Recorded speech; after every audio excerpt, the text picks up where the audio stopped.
our seniors are pretty cool. They weren't like your typical. I mean, they were, but they like weren't. You know, they were like, "Yo, we're gonna go to Afghanistan.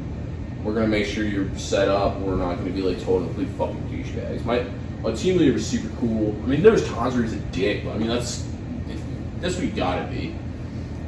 You have to be kind of an asshole. You have to make. You gotta make little dudes that are gonna follow what you're gonna say. And his big thing was he wanted us all to make really good decisions, and I think overall we all did. I can't speak for people that were not like in our section, but I know that people that were in our section that were in his like squad, like when I was in first squad, so we ended up going to sections in Afghanistan.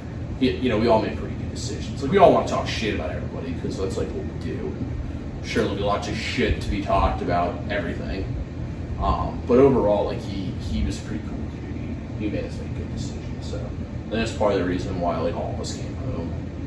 Like everybody we left for on deployment came home, so that was a win right there. Like a bunch of people got blown up, got shot at, all that, but like overall, like I mean other than Imperio, that actually Imperio went to weapons. He's still on the wall. They were like, "Get the fuck out of here, man! This isn't happening." They're like, "Dude, was this before or after the gun?" No, it was before, dude. This kid like. You know when you like go on training exercise and you gotta like give up people to go to the chow hall?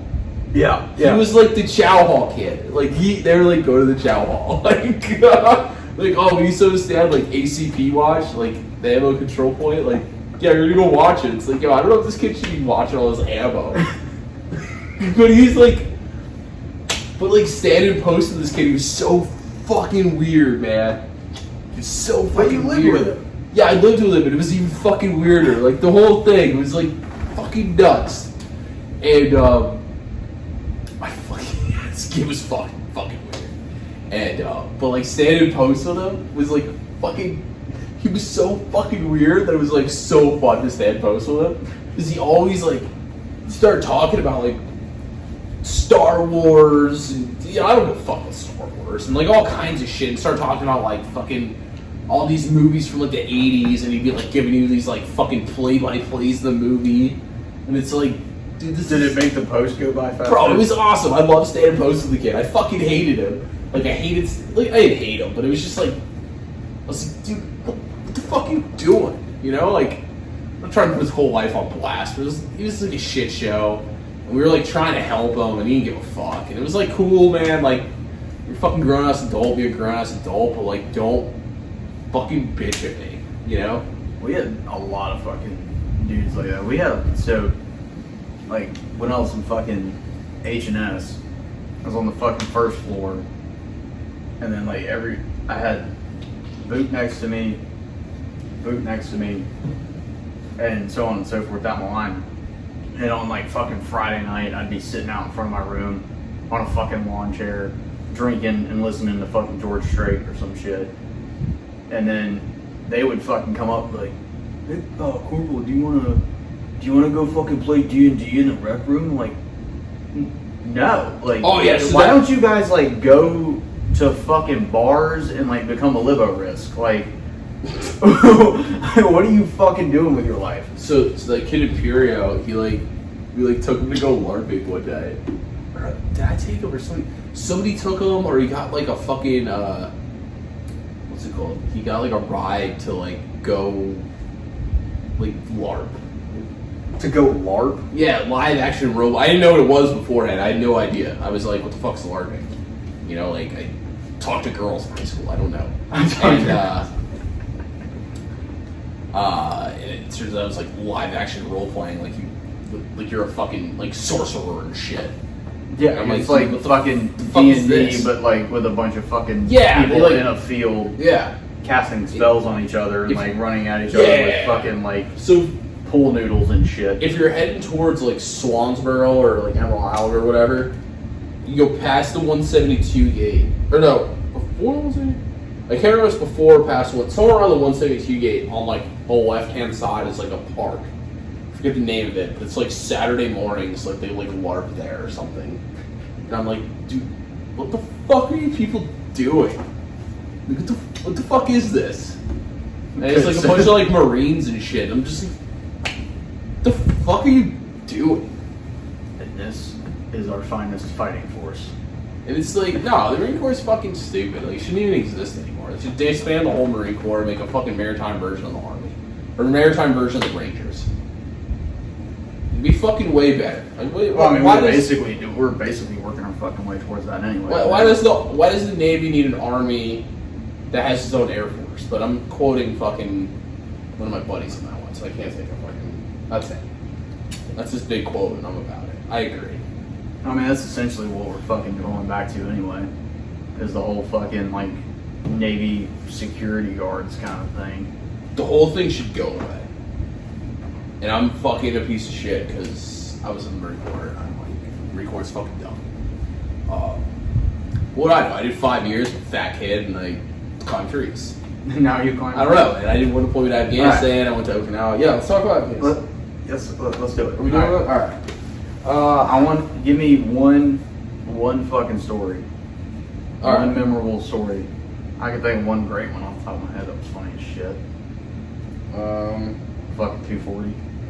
Yeah. So last like one of the last combat patrols in Afghanistan, we set up a PB Mannion. There's a Mannion Foundation. Can you like tag them or whatever? Yeah. It's Travis Manning. He was just like, I'm gonna get this story wrong, so just look it up. But the dude was a fucking war hero, 100%. He got on it. My lieutenant was really into him. LT Ford, good dude. Interesting human being. He would also say the same about me.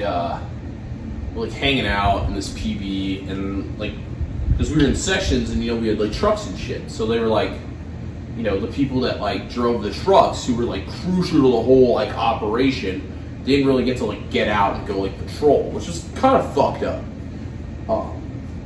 I felt bad for him, but it is what it is. I guess selfishly, I got to get out and patrol, so I can't really, it is what it is. Obviously it was kind of fucked up. They should have been able to, but that's how the fucking cookie crumbles. I mean, there's fucking letter T operators for a reason. They should have been driving the fucking trucks. Wait, they fucking exist? Yeah. I don't. There's like 14 of them in a fucking line. I think there was 14 in the fucking Marine Corps. I don't know, man. They should have been driving. That's how I feel about it. If we had trucks, they should have drove the fucking trucks, and we should have been running things. Like, that's the whole premise of their job. But they were fixing shit. I guess they were poor. I don't fucking know. So, we're in this PB Mannion. I'm standing on this gun truck, and it took like, I think it was like first watch or something. I don't know. But like, we were like, at this point, we're like, dude, we're fucking like home almost. Like, we're fucking war heroes, like, we're gonna go back and fucking slay poon in Jacksonville, North Carolina, and get fucking AIDS. And we're sitting up on top. I'm sitting up on top of this gun truck, and all my buddies are like taking pictures and like selfies with this like weed plant and shit. Like, they're all like fucking around with this weed, which is cool. And I think it was I'm not 100% positive, but according to what the EOD dudes told me at the time, we got shot up by a Russian Mark 19, which is like an explosive grenade launcher thing. I forget the name of it, but it was pretty cool. So I'm on top of this gun truck. I'm listening to like this chick I was dating's iPod that I like borrowed to like go on this deployment, and there's like, I'm jamming out to like 7 things I hate about you on top of this fucking gun truck. Like, I had a whole like avenue of approach that I was like on, so it was cool. I was like, sweet, like, if anybody comes down this avenue of approach, I'm gonna be like that fucking story of those guys that like got into it. That's what I was thinking. I was like, this could be dope. I'm gonna die in a VMID explosion, but like, I'm gonna get on fucking, I'm gonna be a Facebook meme that pops up every 4 months. Every 4 months. Which, I mean, like, those dudes were fucking warriors. Like, they fucking got onto it. Like, you know what I mean? Like, everything about that was fucking dope. Like, the only shitty part was that they died. But I'm on this gun truck, and I probably wasn't paying attention nearly as much as I should have been.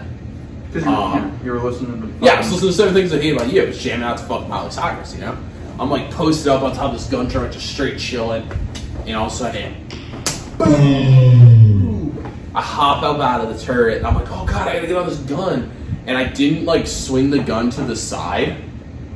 It was like there, and I like hopped down and knocked myself the fuck out on this 240. So I'm like knocked the fuck out on this 240 for, I don't know, probably like 30 or 40 seconds. Maybe longer, I don't know. And I think the EOD dudes were like coming over because their truck was like right next to ours. They were like coming over and be like, dude, are you okay? Like, what the fuck's happening? Fucking good. Yeah, like, dude, did you like, big ass? dude, did you just get blown up? Like, what the fuck? Fucking knocked itself out. I mean, it was like, I mean, it's pretty close to my truck. Like, yeah, you know, I'm assuming I got robbed for that too, but I knocked myself the fuck out. I was like seeing stars and shit. Like, I'm seeing stars. I still have this fucking iPod going off.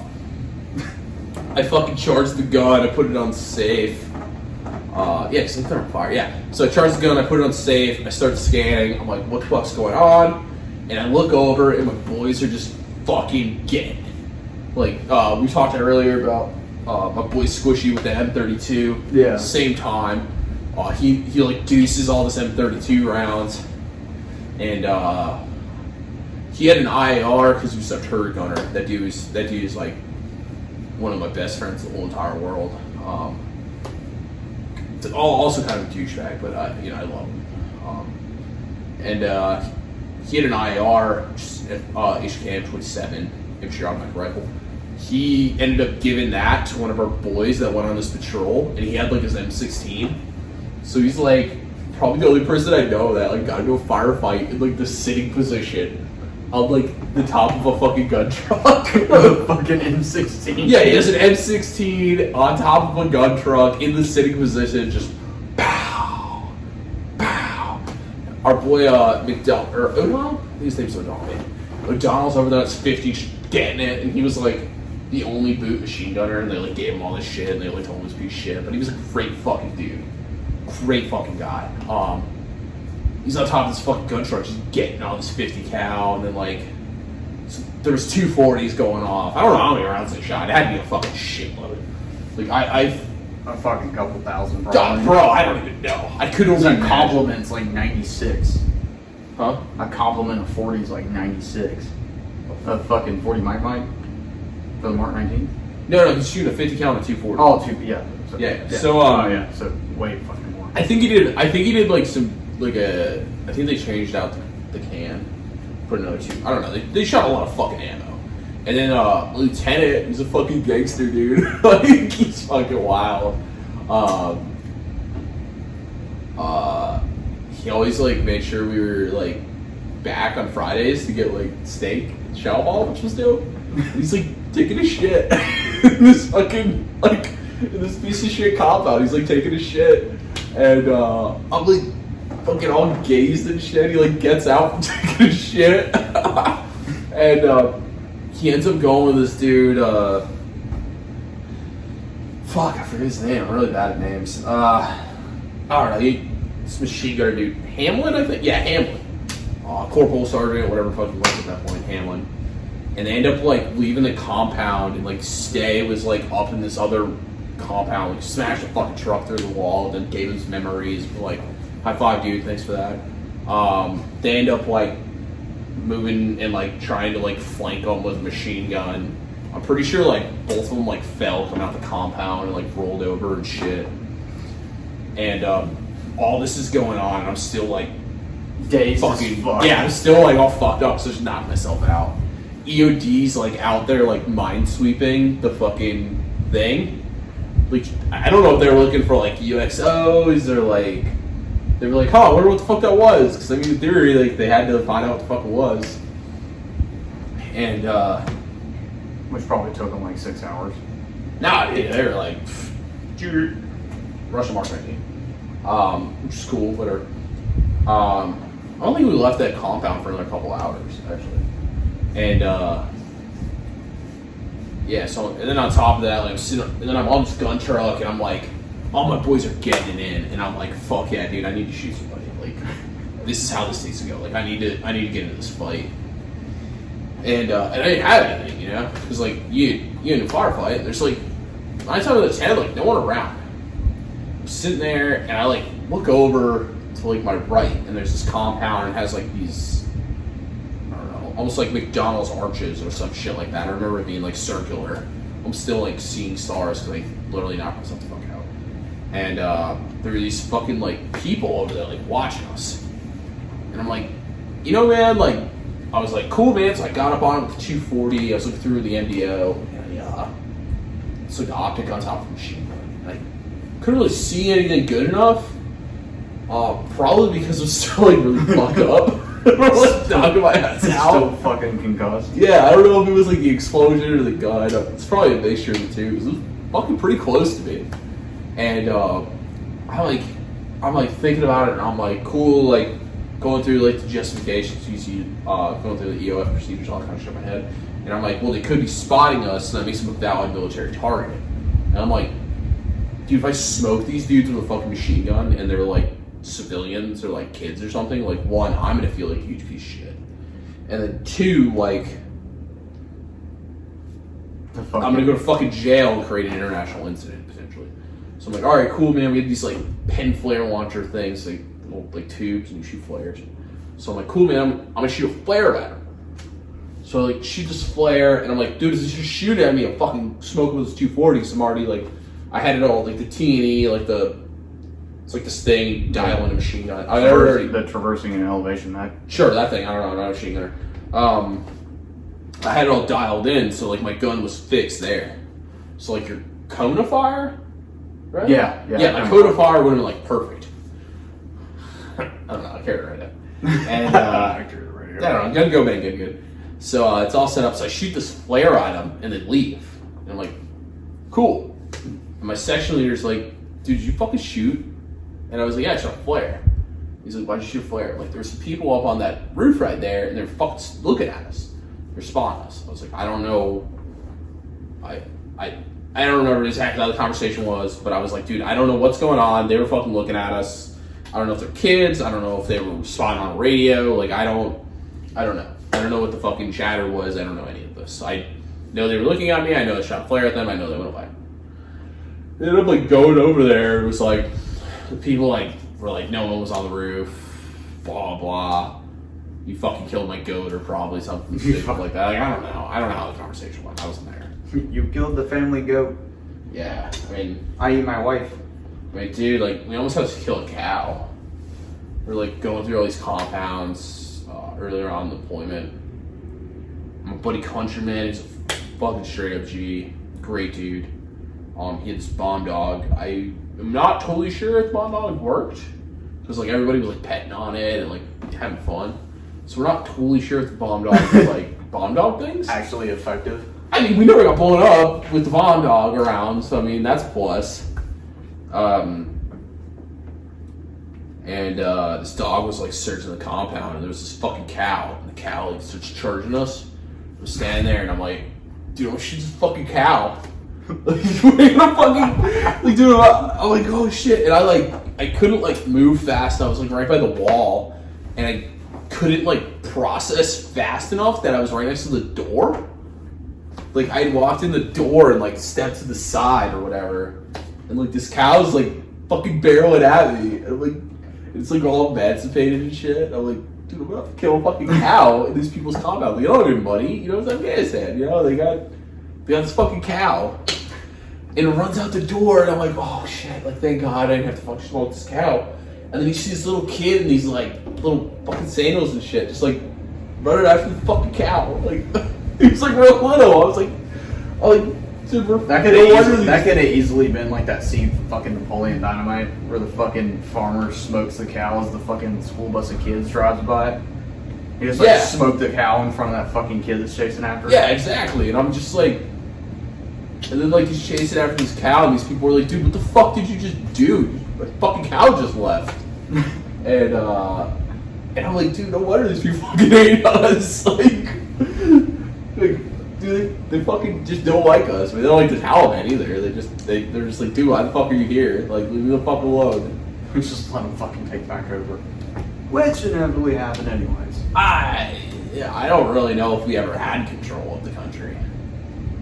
That's a fair point. I don't know. I wasn't in the Tactical Operations Center for fucking everything, but, I mean, we would like we did long range patrols, so it wasn't like we were like Nick or whatever, who was like in a PB in like one sector and like they controlled that sector, you know? We did like, we went all over the fucking place. Even talking to him and like several of the other dudes that come to the shop, it doesn't sound like we ever really fucking did. I know you as a human being, and I know that's probably the best decision you come up with at the time. I mean, I feel differently about it. Obviously, I think they're human beings and they deserve respect. Not the Taliban. The Taliban should get. Well, yeah, but Dude, we should drown them in the fucking ocean and like face fuck them. But wait a minute, it's the new Taliban now. Yeah, I mean, Yeah, they're all like gender studies. They went to a gender studies class, I'm sure. Yeah, I mean, obviously, they probably didn't bring that class with them. They got their MCI on it. They're good. Yeah, I mean, they're gender studies, and they're like hanging people out of helicopters flying around. But I don't know if we ever had control. I think we occupied territory for periods of time, and then we left, and then it was all. I mean, it's like a culture. It was the same fucking thing when Russia went in there. Yeah, It's the exact same fucking thing. I mean, think about it. All results in the same ending. I mean, look at the like police department in like Chicago or New York City or whatever, right? Like New York City has like, I think there's more people in the New York City police department than there is in the Marine Corps. I could be wrong there. No, I'm definitely wrong. You're definitely wrong. Yeah. Because like there's like 40,000 cops here in New York City. Hundreds of thousands of them have left over the past 2 years. Okay, so there's I think we're down to like a solid like Kelly, couple thousand. Can you left. look up how many people are in the New York City Police Department and then how many people are in the Marine Corps? I think we're still sitting solid at like 130,000 in the Marine Corps. Yeah, which that probably haven't got booted yet. Yeah, which is probably 130,000 more than there should be, but I don't know, Army. Army. You know, like why does the Marine Corps, why does the Navy need an Army with its own Air Force? Like, why do we have an Air Force? Like, isn't that why there's the Navy? I mean, like, what does the Air Force do? like what the fuck? Well, Air Force flies drones. I mean, that's and cool. rides unicycles during PT. Is that a thing? I'm not even fucking kidding. That's a thing. So Shay. I mean, hey, that's dope. So Shay, shout out to you when you watch this. Shay. Shay's my little Air Force reservist buddy, right? So the dude we met the other day? No, that was that random Air Force guy we met. That dude was cool. Yeah. I think I'd party with him again. He's gone. He left on Sunday, I think. No, Shay, I met her in at UNCW, like my first fucking day of classes. Started dogging on her because she was not only just Air Force, but Air Force Reserve, which I didn't even think was a thing. But yeah, I got a friend that she's Air Force Reserve. She came in a couple of weeks ago, or well, not last month, because last month all they did for fucking their like drill weekend was online, because apparently the Air Force has no funding now for some reason. But the month prior, she went in. Space Force. I think that's what it was. I legitimately think that's what it was, because she literally got a text saying, "Don't come in, or don't bother driving in. Just work from home," basically. Which I didn't think that was a thing, but whatever it is. She hit me up, telling me that she's like, "I know how much you fucking dog on me and shit, but you won't ever believe this shit. I was driving in to go into work one day, and there was a flight, which is like the equivalent of like squad PT, like a flight doing a run on the fucking trail, and one of them was on a fucking unicycle." I mean, fuck it. I was like, God damn. I mean, I know it takes a lot of like core strength to do that, but what? Fucking out there in boots and utes.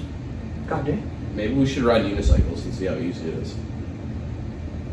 We should get. I know that there is one guy. There's a dude that fucking rides like all those beach fucking bicycle things, like all the races on the beach and shit, and he rides a unicycle for it. So he's like doing hundreds of laps. And he doesn't ever win, but he's out there on a unicycle doing it. That's pretty cool. You should get him on this. Should get him on this. I don't fucking know who he is. We gotta find him. We gotta like look this dude up. Yeah, if somebody knows who the unicycle man is. The unicycle man that does beach fucking bike races in Wilmington. I think you should really just get somebody to ride a unicycle on this and teach you how. That'd be a good video. And just like fucking do it right here. Yeah, I don't know. I mean, Go out there, party I'm not fucking Dr. Steve's. Alright. So to wrap this up, after all of that, after all these years since Bo's been out, you own your own company now. Yeah. I co-own a tree business with my business partner, who is a fucking gangster as well. That dude has been climbing trees longer than I have been able to vote. Pretty sure longer than I've been consuming alcohol as well. Great dude. His name's Nick Campbell. We started Arbor Care Tree Management LLC, S Corp or whatever, a couple years ago. I mean, obviously, like everything else, you got your fucking bumps in the road, shit happens. But like, pretty cool situation. I really dig it.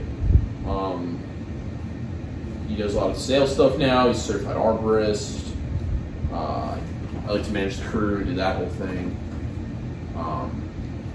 It's a great time. I mean, it sucks because like you own a business and your life. Everyone's like, oh, well, let's start a business and you can do whatever you want. It's like, well, not really, because like you need to make money. You have to keep the damn thing afloat. Yeah, like no matter how you look at it, like people will dictate how you make your fucking living, which is life, like. I mean, and for that business, especially around here, it all depends on weather too. Yeah. I mean, if it fucking rains, you're fucked. If it rains, if there's a bad hurricane season. Yeah. Which a bad hurricane season being like we didn't get any hurricanes, because that's great for tree cutting business. I don't know, man. I like to live I like to live my life like we're not gonna get a storm. Because then you like go bankrupt because you don't get a storm. At the same point to all that, I don't really like to see all these people's houses really fucked up. Obviously they're going to get trashed and there's going to be hurricanes, things like that happen. We're there to help people every way we possibly can. There's even been weekends he's asked me to go with him to help and what was the last place? Was it fucking Charlotte or? Yeah, we went to Charlotte and helped out some people up there, which is cool for tornado. But I just like helping people. That's why I got into this. Definitely why I joined the Marine Corps. Definitely why I came to do this. I mean, I like to help people. I like to make sure everybody's safe.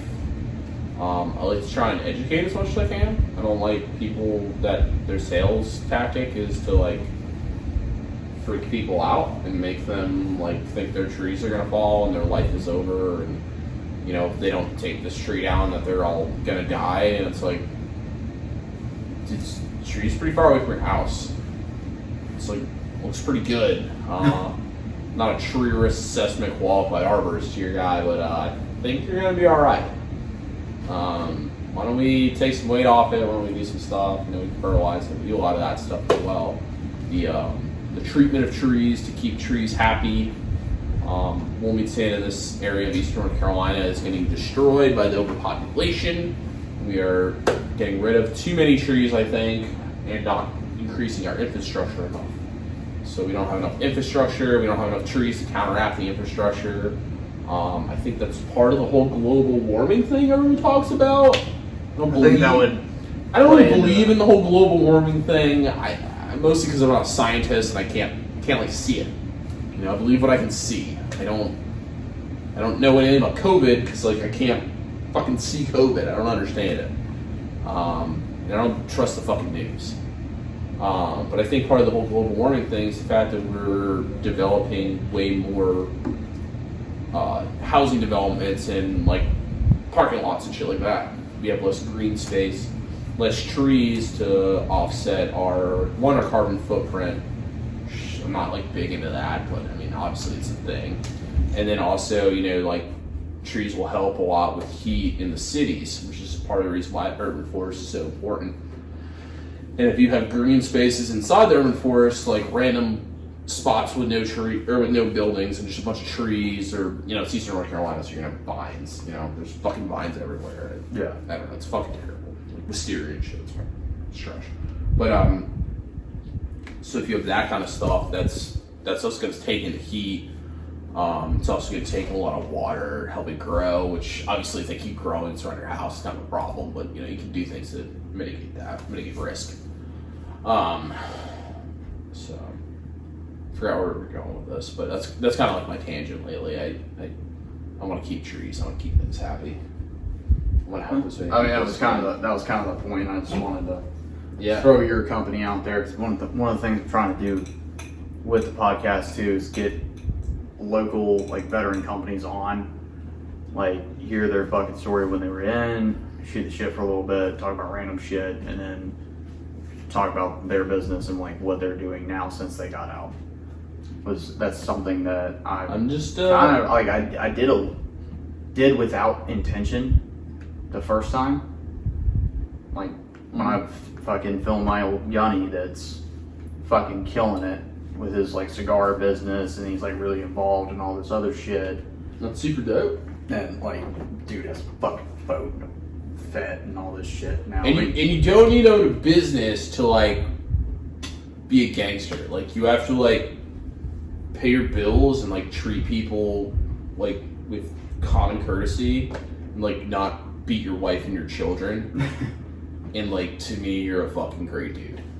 Like if you pay your bills, if you don't beat your wife, if you don't cheat on her, if you don't beat your kids, if you're like there to like as much as you can to support your children, to me like that's a straight up It's G. about making a good life for yourself when you're Yeah, fucking yeah, out, yeah. no It's matter not like the fucking circumstances. That was the biggest like building point for a lot of us, was that, and Yeah. it was to get us either away from, it was to keep us or get us away from a shitty situation, Mm-hmm. to put us into structure and give us a fucking reason, and then when we get out, we've got all these assets and things to help us push Yeah. forward and be a fucking good dude and a good fucking Samaritan and like You had 4 or fucking 5, citizen and all that shit.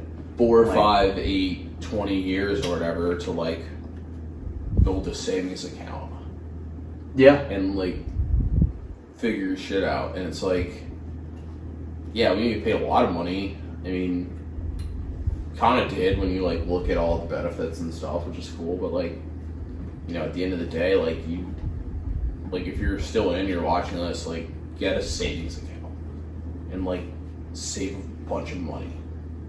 And then use when you it get out, like, wisely when you get out. yeah, like when you get out, like be a reasonable person.